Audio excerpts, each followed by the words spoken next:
Because some of our guests are a bit shy, so some questions have been given to me, so I will ask the questions on their behalf. Right.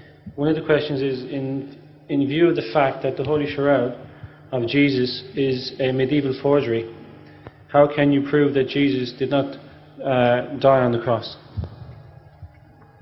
All right. You see, this question presupposes that until the discovery of this so-called shroud, we had no evidence of Jesus' deliverance from the cross. And Ahmadiyya came to be born along with the discovery of shroud. It's absolutely wrong. Shroud could only work as an additional evidence in favor of our view, not at all as the fundamental and central evidence. Number one, and number two, this claim that the shroud has been already proved to be fake is wrong. Nothing has been proved. The religious scientists who have rejected such reports, that the highest scientific authorities of NASA went into the investigation of the dating of the shroud, and they discovered with the unanimity that this shroud, according to carbon dating, could not have been older than 1200 years backwards. More knowledgeable scientists have rejected this. One of the Russian scientists, for instance, who is expert on carbon dating, he says he's surprised to find this claim, because carbon dating cannot be fixed within a period of a few years only. It can swing to 1,000 miles this way or 1,000 miles that way. So if you add 1,000 miles to 1,200, that would still be acceptable to scientists, should be acceptable to scientists. Moreover, that is not the only evidence in favor of the genuineness of shroud. The genuineness of shroud has so many other evidence, pieces of evidence, that put together they should be studied, and as such they have never been rejected by scientists, because some of the evidence is beyond their scope of determination.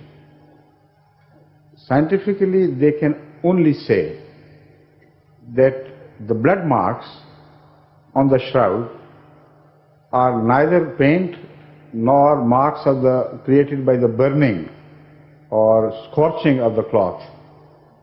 Sometimes red patches appear as at the aftermath of a fire. The cloth may not be burned, but it is scorched and it changes color sometimes. Now, the scientists who have examined those spots, they have determined without disagreement that this was genuine blood. As far as the image on the shroud is concerned, the scientists agree that this is a negative image. And no NASA inquiry has rejected this. They may not speak of this because it will go against their findings. But none has been able to reject this claim that the shroud, the image on the shroud, was not a positive image, but was a negative image. Now the questions are raised and are still being studied as to how this image could have been created. The scientists disagree as to the processes which might have led to the creation of this negative image.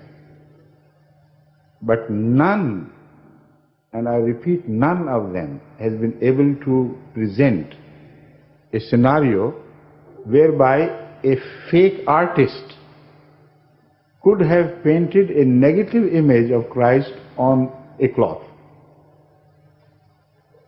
Why on earth, hundreds of years before the invention of the camera and photography, should a man conceive of a negative and produce a negative 1200 years ago, which even today the most competent artists cannot do. They know what negative is. Yet if you ask them to create a negative of Noonan, for instance, Ibrahim Noonan, they will not be able to do it. When you reprint it and create a positive, you will not be able to recognize yourself. But that image, when a positive is created from there, printed from that, presents a perfect image of a man of the description of Jesus Christ, which is found elsewhere in the books and annals. How on earth this could have happened? All they say or can say is that it is impossible. If it is impossible, how could it be there? There has to be some way available to nature, some means available to nature to create this negative image. But man has no means to create this negative image, at least at the time when the scientists agree it must have been created. They don't bring the age closer to 1200 years. So can you imagine anybody making a negative image of something when he has no idea what negative is?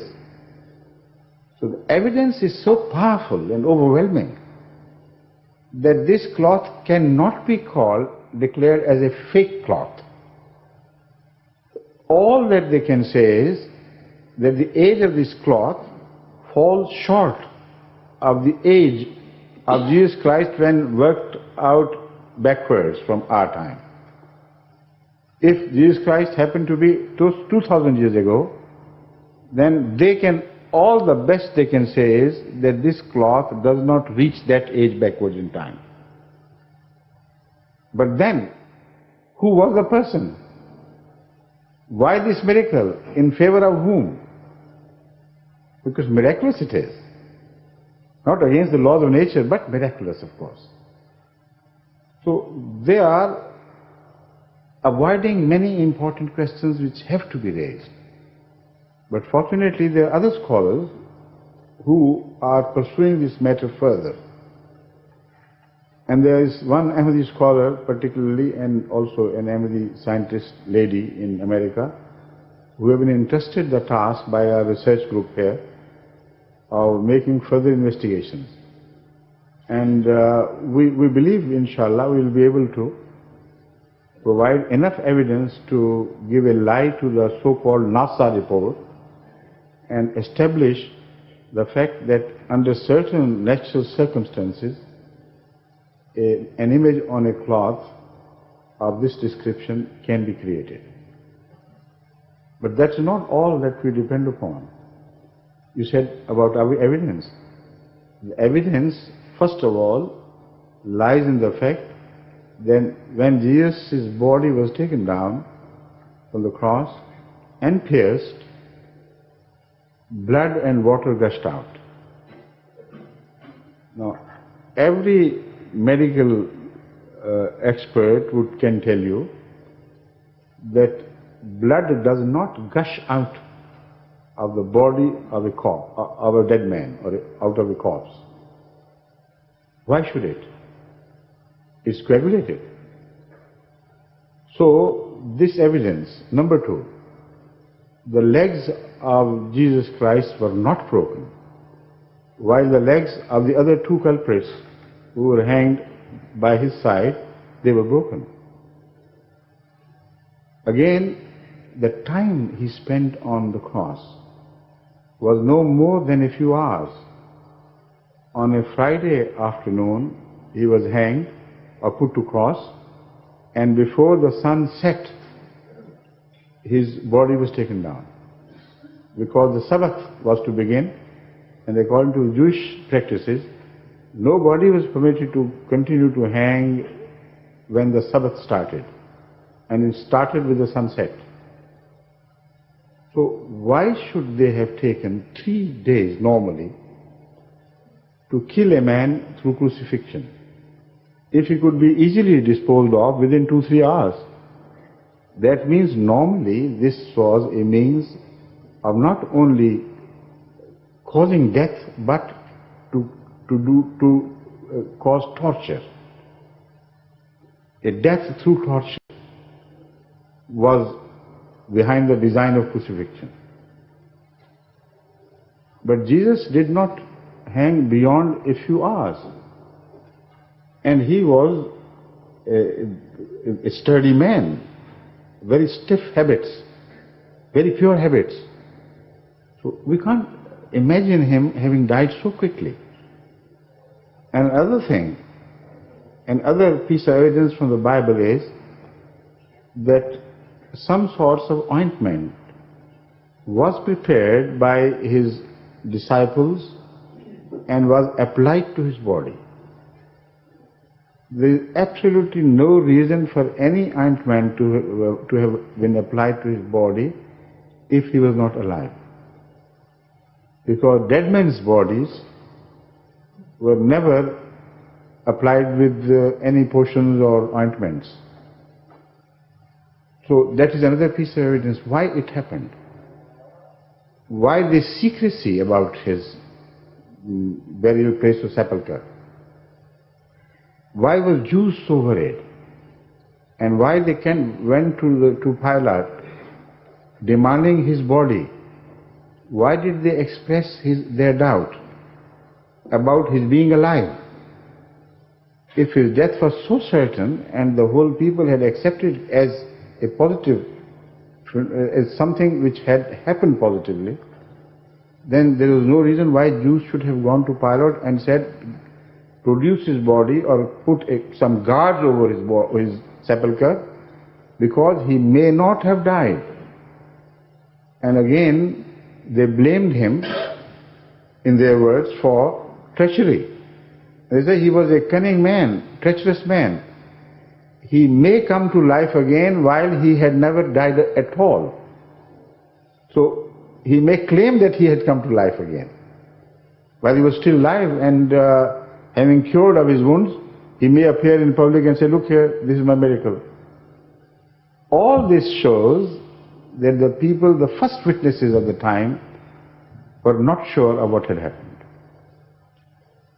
The only evidence which is presented by some Christians in favor of the eyewitnesses, so-called eyewitnesses, while the eyewitness is not determined as to who it was and how close he could reach the body, is that then somebody standing nearby saw him give up the ghost.